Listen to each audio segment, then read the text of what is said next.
At a GVB conference, GHRA President Mary Rhodes says tourism will be taking a hit. This up next and more on TrendSpotting.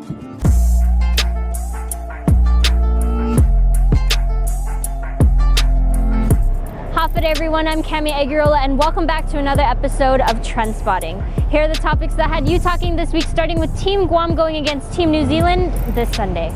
Team Guam is ready for their game against New Zealand this weekend. EJ Calvo head coach said, "We play with no fear. We know New Zealand is athletic. We know they're strong. We know they play hard. We're actually big fans of their program and how they've grown to an Olympic level basketball program in the world. And we want to be on their heels as the next rising team in Oceania."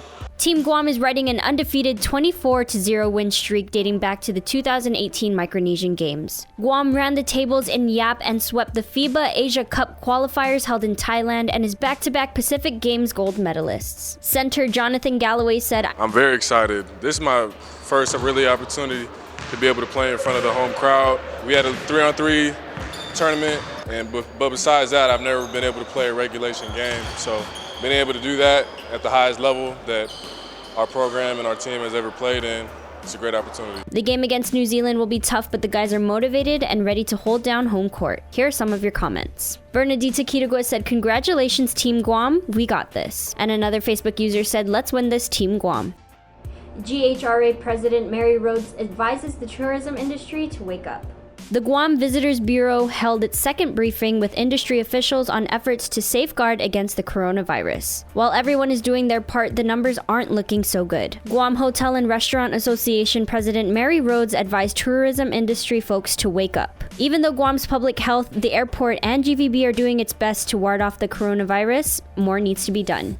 "I think we need to take the time to really understand what this is going to mean for Guam, and it's not a short-term thing," she said. For example, after the North Korea threat, it took Guam 2 years to see an upswing in the Japanese market, and with concerns over the coronavirus, GVB reported at least 14,000 cancellations to the territory. Guam has 0 cases of coronavirus and the threat is low, but Rhodes warns Guam's economy will still likely take a hit. The Guam Chamber of Commerce attempted to plan ahead by writing a letter to the governor requesting a moratorium on March 1st implementation of the minimum wage hike. Chamber Chairwoman Christine Boleto writing, "The impact of this current crisis could translate to a reduction in 33% in income for employees directly and indirectly involved in the tourism industry. The detrimental effect in our economy and community would be significant." The moratorium, if it does go through, would be in effect September 1st, and Governor Lou Leongaro shot it down. "By law, it's mandated to be effective by March," she said, "and we are going to abide by the law and not put a moratorium on the minimum wage." Meanwhile, Rhodes says businesses should start preparing now, adding there's no telling how long the downturn will last because there's no cure for the coronavirus at this time. Here are some of your comments on Facebook. Vivian Sharf Pangilinan said, "Why don't they offer good local packages? I mean, something spectacular so people will want to do a staycation and spend their money locally." Jeffrey Arnold said, "Create staff development training to build resilient service industry workforce, co-sponsor with the community colleges, multifaceted Pacific Regions workshop and conferences in tourist industry. This idea will boost the local capacity building on the regional islands, and that's an investment for the long-term potential workforce on Guam." Norma Jean said, "The lives of the people who live on Guam is priority over tourism and economy. As all have suggested, cater to the local and military families, reduce the costs. Better and smarter to make something rather than nothing at all." The Attorney General will not prosecute the cop who struck a handcuffed man. While some may believe he was sucker punched, the Office of the Attorney General during a press conference announced the actions of a police officer who struck a man who was cuffed and in custody were justified. The video went viral and sparked a Guam Police Department Internal Affairs investigation, an FBI investigation, and separate investigation by the Attorney General's office. On Tuesday afternoon, Attorney General Levin Camacho and Chief Prosecutor Basil O'Malley announced there was simply not enough evidence to prove beyond a reasonable doubt that police officer Joey Uggan used excessive force when arresting Jobert Carlos on December 3rd of last year at Ipao Beach in Tumon. Police were responding to a report from a lifeguard who alleged that Carlos tried to assault him, was calling out other people to fight, and was swinging punches at random people. Court documents state that Carlos thrust himself backwards toward the police officer and kicked the rear bumper of the patrol car. It was then that Officer Uggan allegedly conducted an open palm strike to Carlos's abdomen to gain compliance and place him back into the police car. Carlos was charged with criminal mischief assault and disorderly conduct, while Officer Uggan was placed on leave and an investigation investigation was launched. The AG's office said it interviewed witnesses in this case, including the police officers, on-scene tourists, the individual who shot the video that went viral, but not Carlos. Attorney General Camacho at the end of the day made the ethical decision not to prosecute. Here are some of your comments. Bobby Tovez said, "We understand all the technical aspects of effectuating an arrest, but the suspect was already in handcuffs. Come on, man, be fair. You guys are just all covering up one another in terms of law enforcement personnel. I don't care what you guys come to or concluded, but in our eyes, that's use of force by an officer." Matthew Faculo said, "Witnesses were interviewed and all had the same conclusion. Excessive force was necessary. Focus on the bigger picture that led to the force." Barbara Jean Guerrero said there were how many officers and he was already restrained. Really uncalled for, abuse of power.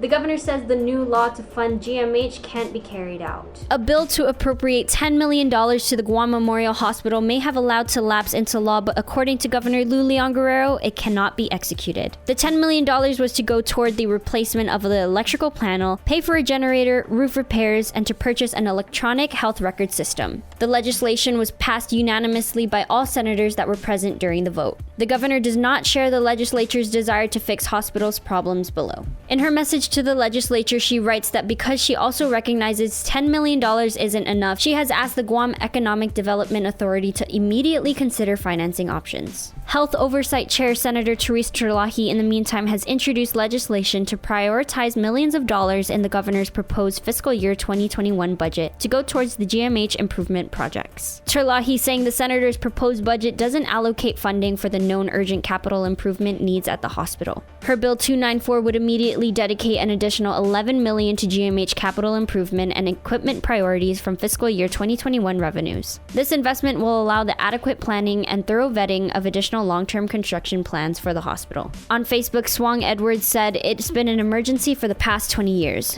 Before you give away money to fund your priorities, look around and open your eyes and see the real community problems." Lastly, the State of the Island address is this coming Monday. Governor Lou Leon Guerrero will be giving the address, and we will broadcast it live on TV8 at 6:30 p.m. We will also share the stream at 6:30 as well. And that's all for this week. Sinzuas Mahasi for watching, and I'll see you next time.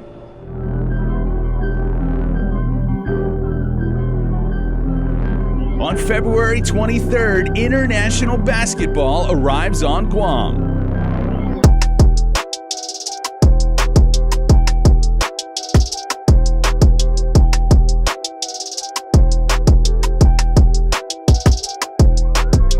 Don't miss the action at this FIBA Asia Cup qualifier. Guam versus New Zealand. Tickets on sale now at Foodie's locations. Webster trying to create separation. Finds on the inside. Oh, what a jam!